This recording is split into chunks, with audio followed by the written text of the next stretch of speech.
What's going on? Jake here with Uncommon EDC, and today we're checking out the Brinyte PT16A. This is one of their more tactical flashlights, so it's going to be big, it's going to be bright, with a maximum output of around 3000 lumens, and it's going to have some of their more tactical features, such as this dual tail switch, which has what I like to call a panic-proof user interface for quick access to its two most tactical modes, turbo and strobe. And so strobe warning, I'm going to show off that strobe mode in about 30 seconds here, so feel free to skip ahead if you are sensitive to those. But our main button back here, the larger of the two, is actually our turbo button.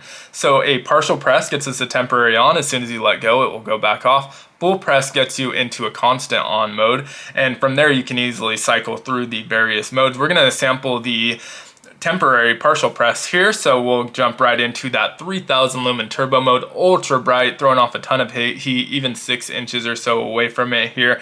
And again, constant on, we can click that and use this second button to cycle through the various modes. But that selector button, the smaller of the two, is also our strobe button. So when this flashlight's not on, you can press that at any time to get into your strobe mode. So we're going to do that now for a few seconds. And so quick, easy access, even when the flashlight is in lockout mode. So these selectors aren't actually your main modes. You also have this button over here for your general mode. So although we can access them by using that selector, this is for when you don't need quick access to those tactical modes. This has your memory mode. It'll just jump into whatever you left it on. And so you can use this as you would use a normal flashlight. We also have the more tactical bezel with the glass breakers. It can also double as a quick get off me tool in an emergency. And this flashlight starts at around $100. The more tactical version, this is the standard version that's around $100. The more tactical version adds a holster as well as a tactical ring for your index finger to quickly pull it out, give you a little bit more secure of a grip, and act as a sort of secondary get off me tool. And so that one runs around $120. I'll make sure to link to it down in the description of the video.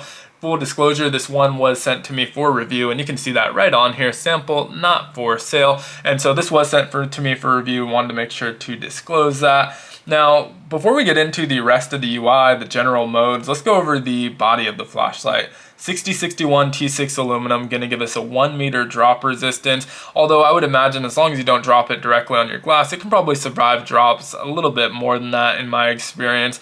We have a 21700 5000 milliamp lithium ion battery that is rechargeable, and it recharges via this USB-C port. I really like that you don't have to remove it from the flashlight. It's not a deal breaker for me, but I prefer being able to just plug it directly into the flashlight. It does offer that dust cover to keep it IP68 waterproof and dust resistant, and so really nice there. And I did mention that it's going to be on the larger side. This one's around 6¼ inches long, and it's about 1.5 inches in diameter at the thickest point, which of course is the head of the flashlight. You can see that tapers down pretty thin towards the middle and then thickens up a little bit at the base as well. And so definitely a larger flashlight. It fills up the hand really nicely, and it's pretty hefty. With that battery installed, it weighs about 7¼ ounces. So if you do need to use this as that sort of self-defense tool, that heft is going to come in a little bit of handy there. It's going to be nice. But if you're dropping this in your pocket or your bag, it is on the weightier side. I would say that this probably isn't an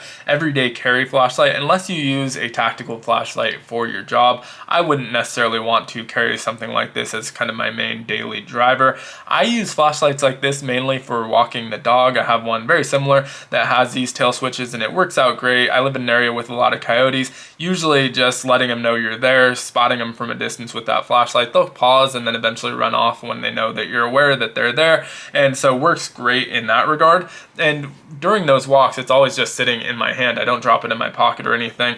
If you do drop this into your pocket, it is quite weighty and so going to weigh you down a little bit, but it does still offer that pocket clip. I think it's better for like mounting onto a chest rig with that holster, or a backpack, something like that, or even in your car with that holster. And so other than that, we have our side switch, which gives us the general modes, and a really simple user interface on this, which I love. It also has kind of a unique feature. So I'm going to click this.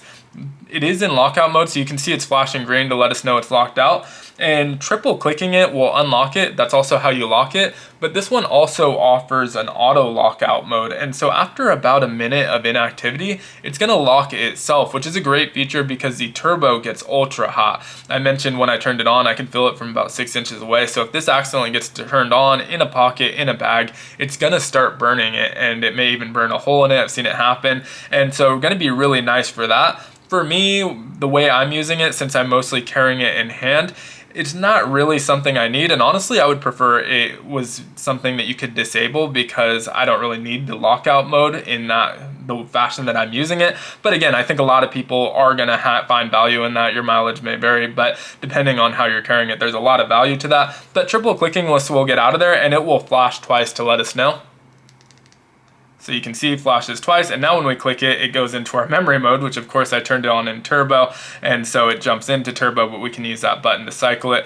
If you hold it, it will turn it off. And I'm going to turn it back on, and notice that there is a battery indicator here. Green means that we're above 70%. Yellow means we're in the 30 to 70% range, and then red is going to be under 30%. And when it starts to dim, that means it's going to be under 10%. And so it's kind of a brighter red light, similar to what you saw with the green, but it will dim when it's starting to get ultra low. And so in our low mode here, we get 5 lumens, 300-hour runtime. I love that. A 5 to 10 lumen low mode is great for me, much preferable over those half lumen or 1 lumen moonlight firefly type modes. I just find it to be a lot more usable. You still get plenty of runtime. 300 hours is a ton of runtime for a flashlight. And so really like the 5 lumens as our starting point. We can click it again to cycle to our medium, which is 120 lumens for another 20 hours. Great runtime on that, nice medium mode.